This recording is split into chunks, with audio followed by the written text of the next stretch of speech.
It's been an interesting year with more breaches, disappointingly, and a level of increased connectivity. And so we have the Internet of Things really taking off.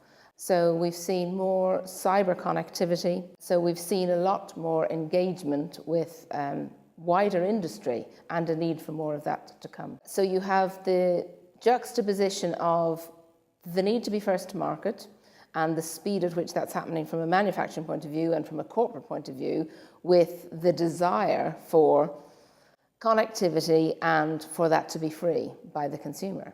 So these are relatively easily addressed together, but when something goes wrong, there will be an outcry of, but why wasn't it safe and secure?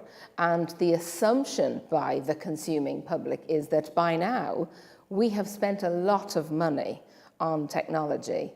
How come it isn't just secure out of a box? What do you mean you didn't actually implement that security in your manufacturing process? Why is that down to me to ask for it as a consumer? And I think that's absolutely right to be asking those questions, but we're going to end up asking those questions too late.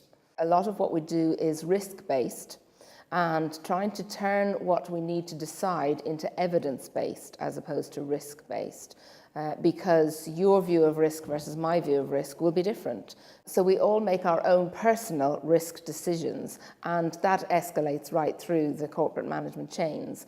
There are still humans making those decisions. It's not all robots. So we have that human emotional response to risk that is actually impacting the decisions being taken. There are those of us who have foresight and discuss things in that manner. I was involved in a cyber trust and crime prevention program led by the government in 2003.